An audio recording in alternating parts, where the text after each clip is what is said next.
Primeramente quiero agradecer a los organizadores del Centro de Estudiantes e Investigadores de Literatura, por sus siglas CEIL, porque en el presente año 2026 se ha tomado la amabilidad de organizar este gran evento. Y por favor, un fuerte aplauso para el CEIL, por favor.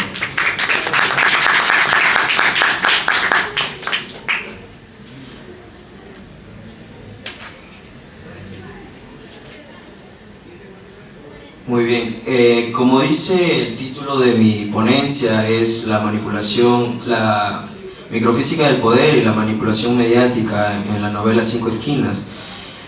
A manera de introducción, como bien saben, la manipulación mediática se ve como uno de los desafíos centrales de la era de la información.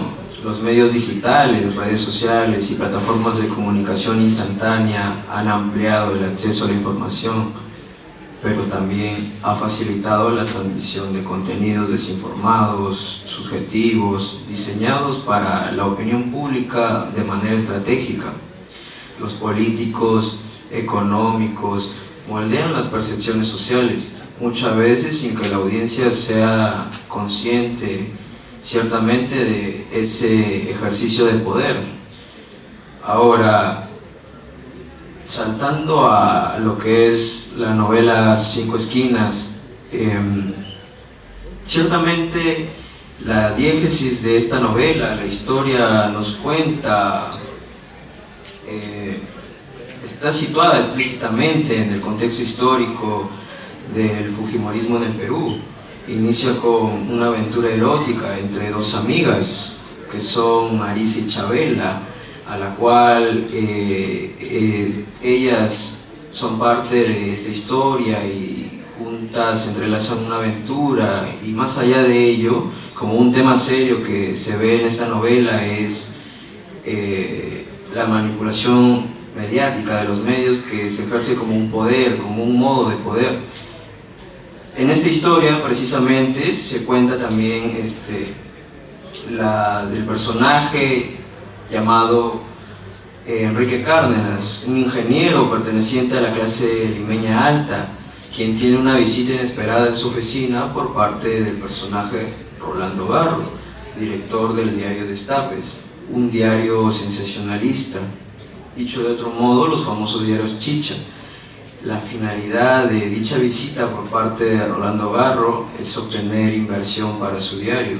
Tras un altercado, él se retira de la oficina y al día siguiente publica las fotos controversiales.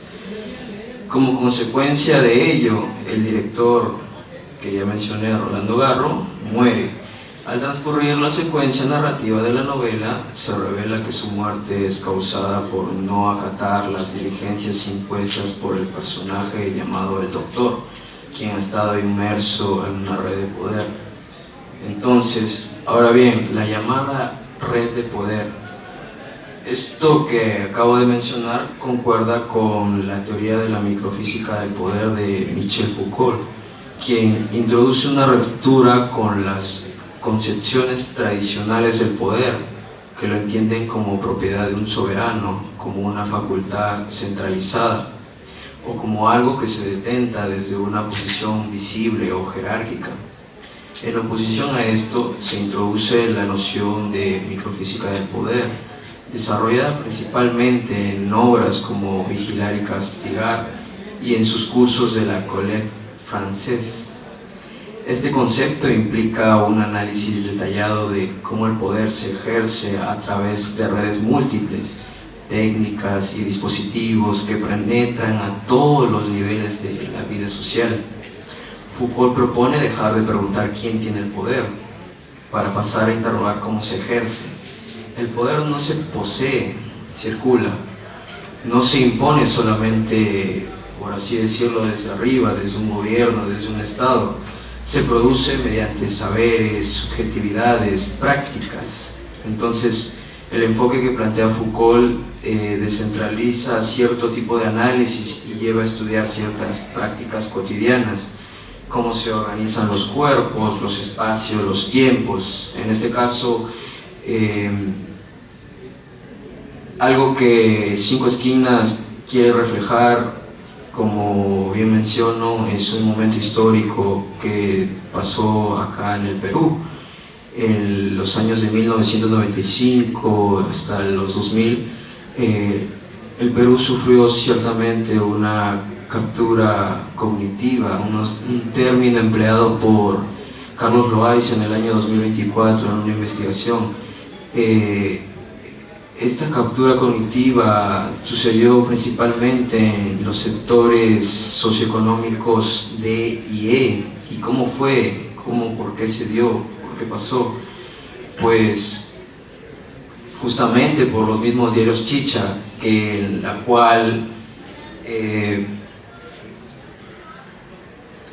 esta mirada Foucaultiana que menciono, quiero sumar la idea de Manuel Castells, que él menciona que utiliza un término aplicado de la neurociencia para explicar el enmarcado, o también llamado framing, que quiere decir que nuestro cerebro piensa con metáforas y el enmarcado selecciona que resalta ciertos aspectos de la realidad para promover una interpretación específica.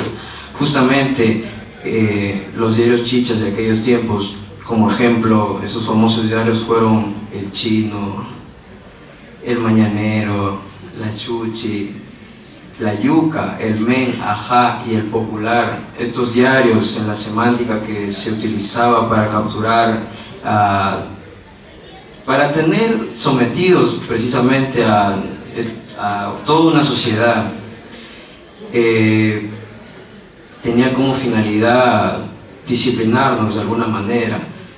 Y precisamente desde los planos de la ficción de Vargas Llosa, él retrata esto, que es la manipulación mediática, y que justamente en la presentación de su libro en la Casa de las Américas en el año 2016 menciona que como tema serio de esta novela es la prensa amarilla. Ahora, si bien mencioné hace un instante el personaje llamado el Doctor, este a su vez fue el mismo también Vladimiro Montesinos, que justamente es un espejo de la realidad, por así decirlo. Él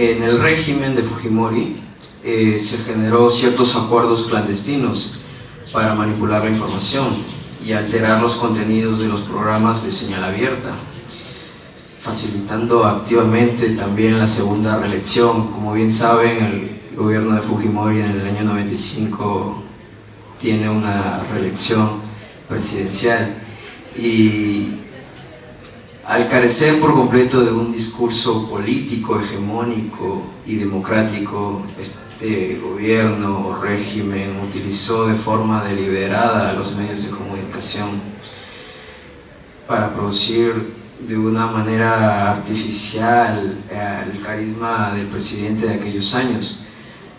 El objetivo primordial de esta política informativa consistía en censurar de manera estricta los programas informativos independientes, politizar los denominados talk shows de entretenimiento televisivo, atacar de forma sistemática a los líderes y partidos de la oposición política, como señalaría los estudios de Gregory en su libro La década de la antipolítica.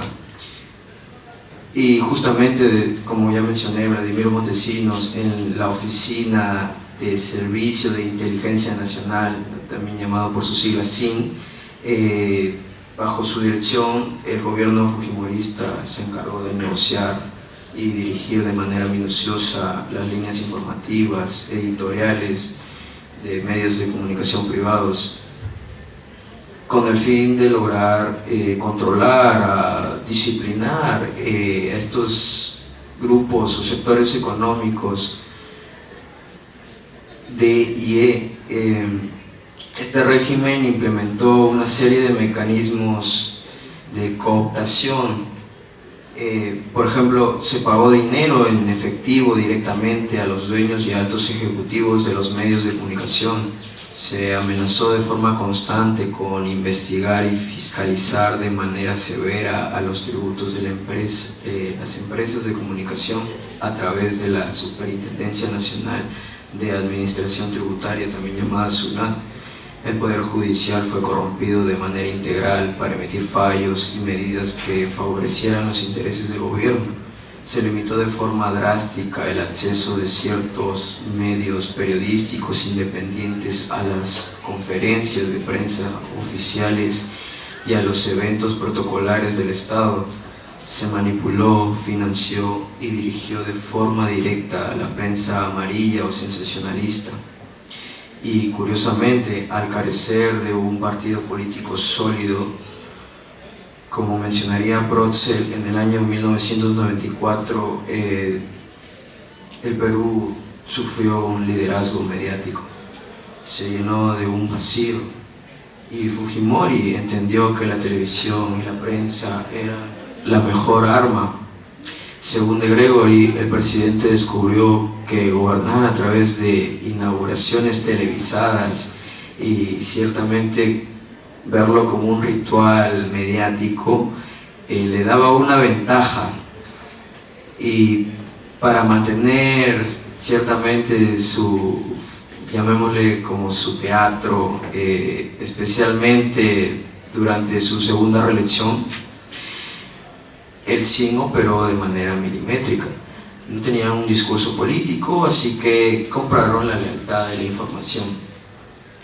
A manera de cierre o de conclusión, es que estas teorías de la microfísica del poder de Michel Foucault, que también requiere abarcar todo un estudio o una lectura más a detalle sobre el concepto de poder que plantea Foucault,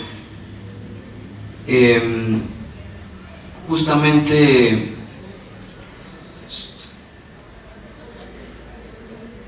permite lo que mencioné sobre la definición de microfísica, permite entender que también los medios de comunicación o los diarios chicha en este caso actuaron como una forma de poder para someter a toda una sociedad que capturó cognitivamente a muchas personas. Siempre estos diarios que mencioné, estos diarios chicha, siempre iban al ataque de los opositores y también hablar temas de farándula, a lo cual dice mucho sobre nosotros mismos como una sociedad, y que verdaderamente en algún momento nosotros aprendimos o no sobre las situaciones que pasamos o el momento histórico que nos dejó marcados.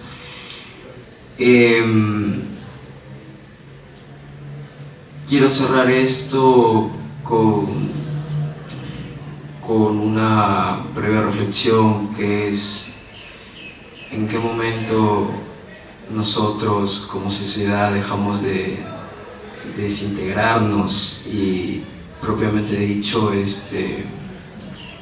cuando fue que terminamos como estamos ahora en esta situación política actual también.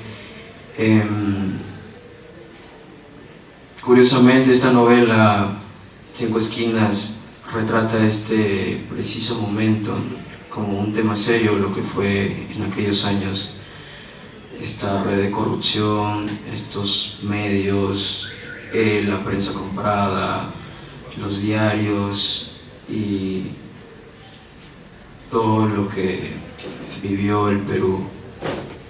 Muchas gracias a todo el público.